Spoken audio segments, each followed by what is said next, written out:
Hi everybody, Sarah Knowles here, and I'm coming to you with a topic that is outside of what I had scheduled to talk to you about today.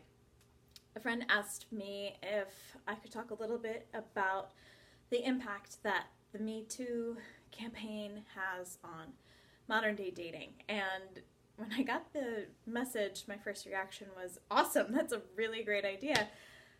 Somebody else should talk about it, not me. Who am I to talk about it? What do I even have to say about it? And then this whole slew of articles came out about Aziz Ansari, and I found myself going down this rabbit hole and having all kinds of thoughts. And I think I already know that the thoughts aren't always going to be popular thoughts, and I think everybody is entitled to their opinion.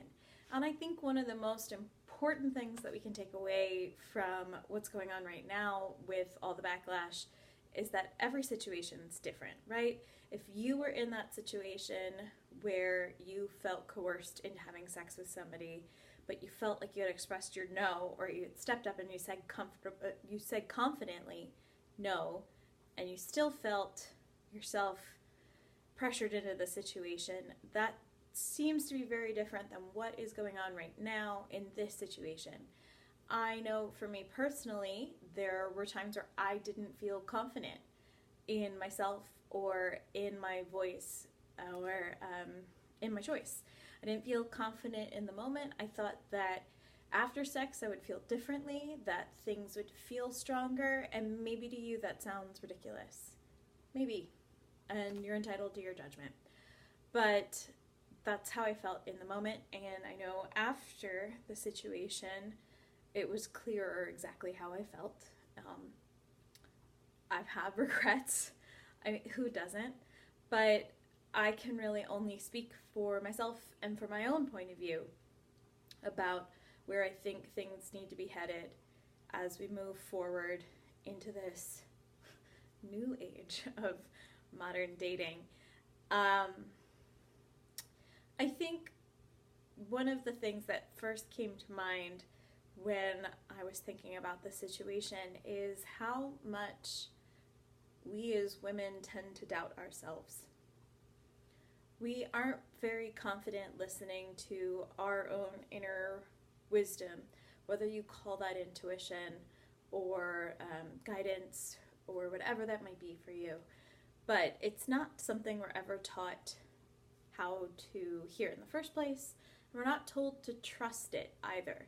So it's something that sort of gets pushed back and pushed away and ignored, denied, and later, only later, are we able to say, kind of deep down, that we knew what was right for us.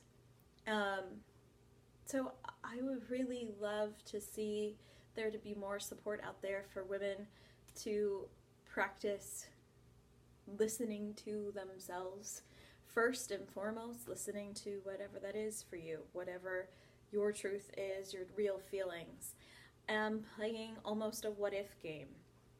I was at a meeting earlier and we were playing a what if game in terms of safety, of if an active gunman came in through the door, what would you do, right?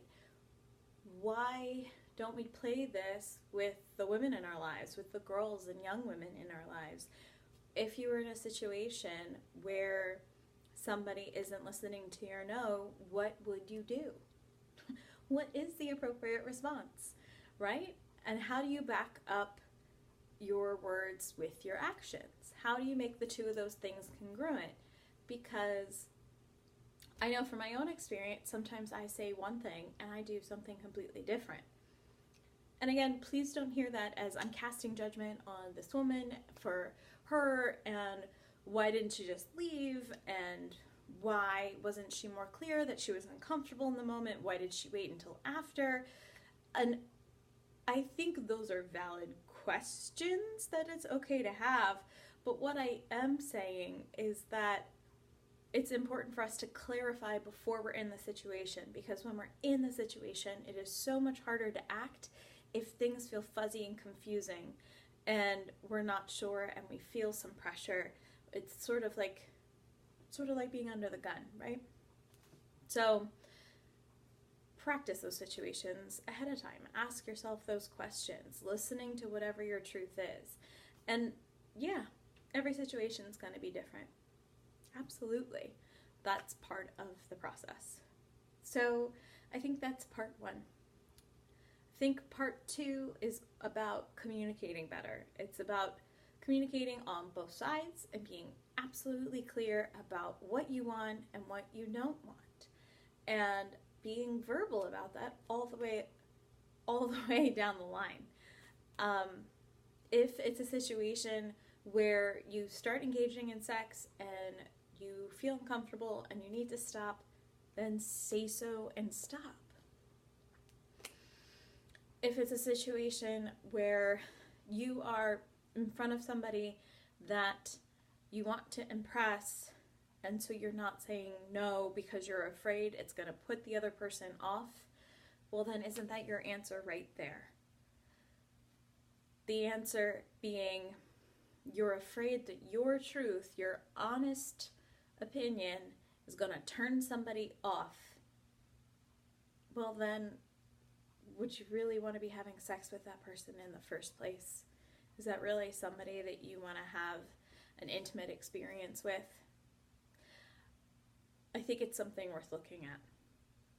So I think that's where I'm at right now. This is going to be something that evolves and changes, and we have lots of feelings and lots of thoughts about, and I'd love to keep this conversation going. I'd love to hear what your thoughts are and how you think that Me Too is going to impact modern dating.